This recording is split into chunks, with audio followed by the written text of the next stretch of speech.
Olá, meu nome é Tainá Neves Ferreira e eu faço parte do Laboratório de Bioquímica e Fisiologia de Insetos. Eu sou doutoranda do programa de Biologia Parasitária e hoje vou dar continuidade ao segundo ciclo de seminários online, tá? Do LabFis. O artigo que eu vou trazer hoje é um artigo que fala sobre feromônios de agregação sexual.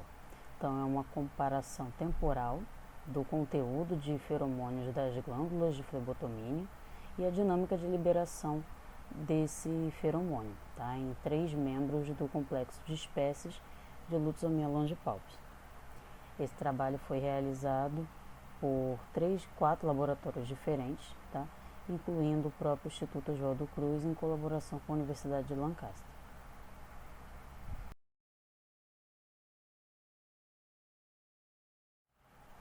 Para iniciar esse trabalho, é importante entender um pouquinho do modelo de estudo, que são os flebotomínios.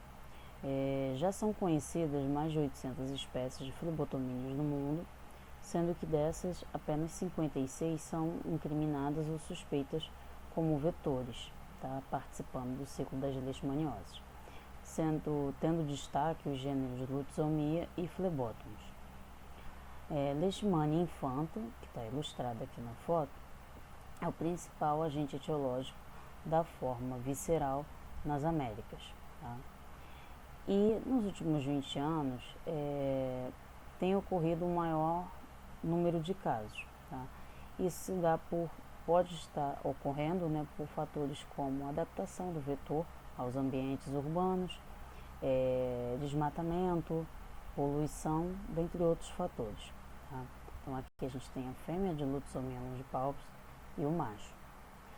A taxonomia desses vetores, desses insetos, ela não é trivial. Então ela requer principalmente análise morfológica e análise molecular, tá?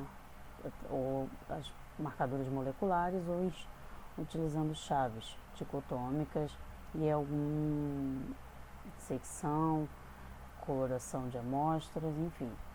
Mas também pode ser realizada com análise de sons de cópula e comunicação química. Tá? E nos últimos anos tem-se percebido que Lutzomia longipalpis na verdade é um complexo de espécies crípticas. Então, dependendo da região, da localização em que aquela população é encontrada, ela vai apresentar algumas características diferentes de uma população de um outro local. Então, não vai ser exatamente a mesma espécie de inseto. E o que seriam esses feromônios?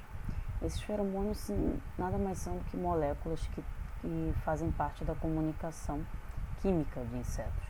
Então, eles têm um importante papel em dípteras de uma maneira geral e são importantes no comportamento de corte, assim como sinais visuais, táteis e acústicos. Tá? Então, feromônios de agregação sexual ocorrem em machos de Lutzomia longipalpis e muito provavelmente se estende às outras espécies do gênero Lutzomia. Então, para Lutzomia longipalpis já foram descritos o 1S, 3S, 7R, 3-metil-alfa-macaleno, que é simbolizado por essa abreviado aqui como 3-MA-alfa-H. Ele é um metil-sesquiterpeno dicíclico que tem 16 carbonos na sua composição. Então está ilustrado aqui na foto, tá? 2 ciclos, 16 carbonos. E esse 1SSR, isso é uma nomenclatura de estereoisomeria. Então a gente tem aqui carbonos que apresentam isomeria ótica, tá? Aí ele tem peso molecular de 218 gramas por mol, aqui seria a fórmula molecular, e esse seria o nome aqui, o nome completo, segundo o padrão IUPAC. Então, como esse nome é um pouco complexo, então ele ganha uma nomenclatura mais popular, mais fácil. O outro feromônio já descrito é o S9-metilgermacleno B, então novamente aqui S indica que tem estereoisomeria, e aí a abreviação é 9-MGB. Ele também é um metilsesquiterpeno monocíclico de 16 carbonos. que é esse que está ilustrado aqui. Então, ele tem também 218 gramas por mol de peso molecular, mas a gente pode notar que a estrutura aqui é diferente. O outro já descrito é um diterpeno com 20 carbonos, então a massa molar já é 272 gramas por mol, e é o quimiotipo mais comum no Brasil, tá? E um outro diterpeno já descrito em Jaíba, Minas Gerais. Esses feromônios eles têm algumas distribuições ao longo do país localizadas. Então, nesse mapinha aqui, por exemplo, de um outro trabalho de Hamilton et al. 2005, mostra algumas localizações onde estão distribuídos esses quimiotipos de feromônio. Então, o 3-metil-alfa-macaleno seria da população de Jacobina, na Bahia. Já o 9-metil-germacreno seria aqui em Montes Claros, Jaíba, aqui também em Minas Gerais, já seria aqui sembreno, já seria um outro quimiotipo. E aqui a população de Sobral, né, que já apresenta uma outra particularidade. Então seria o sembreno, algumas populações apresentam o 9-metil-germacreno e também o 3-metil-alfa-macaleno. Bom, e aí esses feromônios, eles são sintetizados em glândulas, tá? No tecido, e estocados no tecido glandular subjacente. Então eles saem de tergitos abdominais, então essas glândulas ficam aparentes, né, na porção abdominal lateral dos machos, e através de dutos cuticulares eles conseguem atingir a superfície do corpo do inseto. E aqui só uma complementação. Então esses feromônios eles são terpênicos, né? Então terpenos eles são metabólitos secundários, né, constituintes de óleos essenciais, e apresentam essa estrutura principal aqui chamada isopreno, que é uma unidade de isopreno. Então tem essa dupla alternada com outra dupla e um radical metil. Então uma unidade de isopreno tem 5 carbonos. Então eles são classificados conforme essas unidades de isopreno.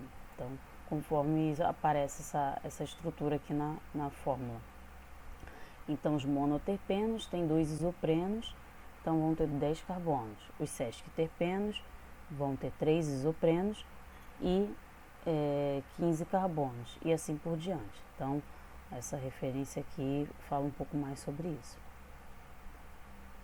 E aqui, voltando para os flebotomíneos, aqui está mostrando, né, que essa glândula, ela causa, né, uma certa alteração na morfologia, que fica essa mancha nas porções abdominais laterais. Então, algumas populações têm uma glândula só, então apresenta como se fosse uma mancha só, aqui nos tergitos. Outras apresentam 2 manchas e outras apresentam uma mancha e meia. Tá? Então, essas são diferenças na população. Então, essa foto foi retirada do trabalho de Souza e colaboradores de 2017, falando um pouco mais sobre essa diversidade populacional. E aí, os dados mostram, né, os dados da literatura mostram que essa produção de feromônio ela inicia a partir de 12 horas pós-emergência e ela continua aumentando por 3 dias até a estabilização. Então, o objetivo desse trabalho é investigar o acúmulo desses feromônios e a dinâmica de liberação dos mesmos, tá, em 3 membros do complexo de espécies de Lutzomyia longipalpus. Então, tentar entender um pouco mais como se forma e de que maneira é liberado.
Então, para analisar o tipo de feromônio, né, que estava sendo extraído das glândulas desses insetos, foi utilizada a técnica de espectrometria de massas junto com a cromatografia gasosa, tá? Operando por impacto de elétrons. Então, só para entender um pouquinho essa técnica, a cromatografia é uma técnica analítica que visa separar amostras complexas. Então, é separação de amostras por interações intermoleculares e outros fatores, como polaridade, enfim. Já a espectrometria, ela visa identificar esses fragmentos separados. Então, é como se a molécula fosse quebrada em pedacinhos menores e a amostra ela é gasificada e ela passa a ter carga, então por isso o modo impacto de elétrons, e aí a razão massa-carga desses fragmentos menores, através dessa análise é possível identificar a estrutura daquela molécula complexa.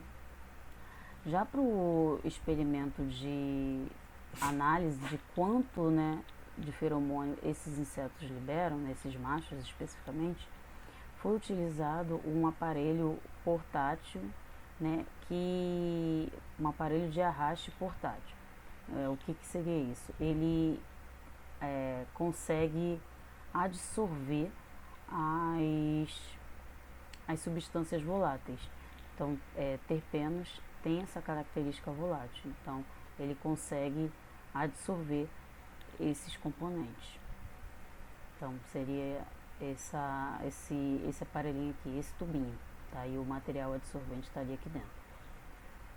E aí, os voláteis absorvidos, eles depois são dissolvidos em 2 ml de hexano puro.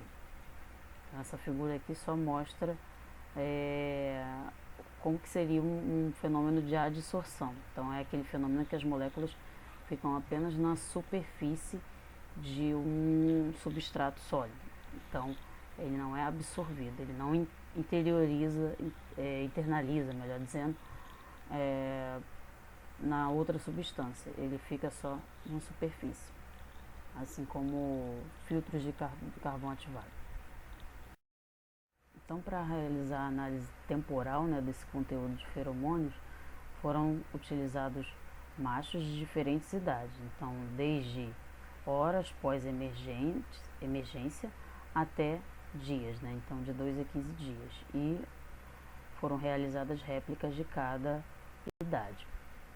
E aí, para a análise do principal terpeno, foi identificado, né, o pico com mais de 90% do total de terpenos, né? Porque estudos mostram que esse seria o componente mais ativo do extrato e que seria o terpeno de interesse a ser analisado ali. Aí nessa figura temos o resultado da cromatografia e da espectrometria de massas. Então aqui seria o dado da espectrometria e aqui seria o dado da cromatografia. Então aqui a gente vê o peso molecular dos dois, que é igual, né, que é 218 gramas por mol. E aí, conforme a amostra é quebrada, né, isso vai ganhando uma massa-carga diferente. Então, aqui esse 203 muito provavelmente representa a perda do metil, que é menos 15 unidades de massa. A mesma coisa aqui. Mas depois a gente vê que o perfil muda, né, que a gente está tratando de moléculas diferentes. E a figura ao lado representa o tempo de retenção, o tempo que aquela amostra demorou para passar pela coluna cromatográfica. Então aqui o tempo de retenção está entre 14 e 15 minutos, já aqui no 9-metilgermacreno está próximo de 16. E na população de Sobral, né, que é um de terpeno, que a gente viu que tem 20 carbonos, então é um pouco maior, tem uma massa maior, tá? E aqui representa os picos, né, de razão massa-carga diferente, e o tempo de retenção foi acima de 20 minutos. Então já conseguiu essa técnica foi eficiente para separação desses componentes. Já nessa segunda figura, né, na figura 2, mostra a quantidade de feromônio nas glândulas por tempo. Então, foi a análise com insetos de diferentes idades. Então, de uma maneira geral, a gente já observa que de 0 a 2 horas e de 6 a 8 horas pós-emergência, quase não tem produção de feromônio, tá? E aí, outra coisa que a gente pode destacar é que na população de Jacobina e de Campo Grande, até o período de 26 horas, a produção é muito pequena, tá? Isso em nanogramas, a quantidade é muito pequena e só vai se tornar mais expressiva depois de 2 dias. Então, há um aumento bastante expressivo aqui entre o primeiro e o segundo dia pós-emergência. Tanto que vai aqui próximo de 0 para quase 100 nanogramas. A mesma coisa aqui na população de Campo Grande, até passa, né, de 100 aqui no segundo dia. E aí, com exceção aqui em Jacobina desse 5º dia, vai crescendo até mais ou menos o 7º dia, que depois vai caindo. Já na população de Campo Grande vai crescendo até o 9º dia pós-emergência e depois há uma queda. Já na população de Sobral, né, já há um crescimento um pouco mais linear. Então, é uma quantidade de nanogramas baixa, mas que vai crescendo de maneira mais linear aqui após o segundo dia, com um pico no 7º dia que decresce depois. Então, o que a gente pode observar de uma maneira geral é que existe um pico de produção do feromônio até mais ou menos o 7º e 9º dia pós-emergência, que depois, em insetos mais velhos, essa quantidade já cai. Bom, nessa figura, a gente vê a liberação do feromônio em diferentes condições. Então, nas figuras A, a gente vê a liberação do feromônio em regime de claro. E nas figuras B, a gente vê a liberação de feromônio em regime de escuro. As barras cinza claro representam os experimentos feitos somente com machos, e as barras cinza escuro após a adição de fêmeas. Então, a gente já vê de maneira geral que a primeira hora é a que tem maior quantidade de produção de feromônio, independente do regime, independente da presença de fêmeas. E que a presença de fêmeas aumenta consideravelmente a primeira hora em todas as populações e em todos os regimes estudados. Tá?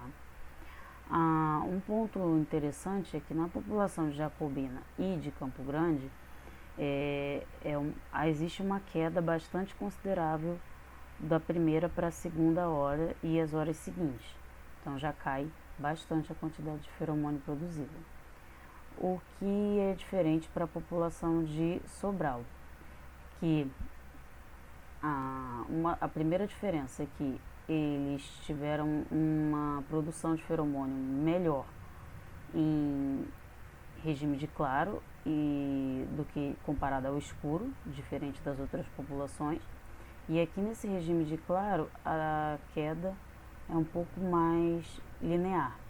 Então, vai havendo uma queda na produção, somente aqui na presença de fêmeas, mas não é tão brusca quanto das populações anteriores. Então, mostrando aqui uma diferença entre essas populações. E essa tabela, ela resume um pouco os dados das figuras anteriores, da 3, 4 e 5.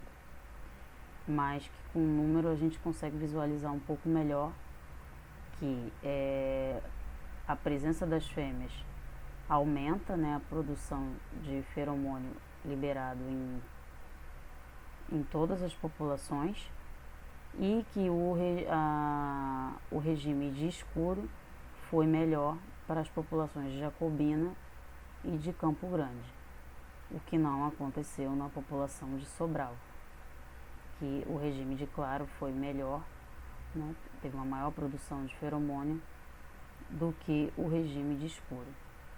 E, novamente, o que se repete nas horas seguintes, na segunda e na terceira hora, sem haver uma queda tão brusca quanto nas populações de Campo Grande e na população de Jacobina. Então, aqui como discussão de alguns temas, né, de alguns pontos, podemos notar que a liberação e produção do feromônio ela é influenciada tanto por fatores internos, como a maturação, o tempo após a emergência dos machos, como também fatores externos, como a presença de fêmeas e os regimes de claro e escuro. A população de Sobral ela teve um aumento de 2 a 7 dias, né, diferente das populações de Jacobina e Campo Grande, que teve uma certa oscilação. Vemos que as fêmeas e as condições de claro e escuro afetam essa produção de feromônio, e que somente a população de Sobral teve uma quantidade maior no regime de claro, diferente das outras espécies. Análises também da literatura de ultraestrutura mostram que as glândulas de feromônio elas se desenvolvem junto com a maturação das células dessas glândulas e, consequentemente, o conteúdo de feromônio produzido. E parece que isso está relacionado com a maturação do inseto pós-emergência. Esses experimentos mostram também que os machos eles produzem e estocam feromônios ao longo da vida. Então, dados aqui mostram que eles vão produzindo até o 15º dia pós-emergência. Vai caindo essa quantidade, mas vai sendo produzido. Tem uma certa quantidade de feromônio nessas glândulas. E podemos ver também, né, com esses resultados, que as populações de Campo Grande e de Jacobina teve um aumento muito mais expressivo entre o primeiro e o segundo dia pós-emergência, diferente da população de Sobral, que essa diferença só foi ocorrer entre o segundo e o terceiro dia pós-emergência, e também em relação à quantidade. Então, mostrando que também uma diferença aí na produção, uma diferença populacional. A redução, né, da produção de feromônio ao longo da vida do inseto, ou seja, insetos mais velhos tendem a produzir menos feromônio. Então, isso já foi observado em outros insetos, como moscas e mariposas, como as ilustradas aqui. E que, além disso, né, além das questões das quantidades produzidas e dos picos, né, outra diferença em relação ao tipo de feromônio. Porque enquanto a população de Jacobina e Campo Grande são sesquiterpenos, a população de Sobral é um diterpeno.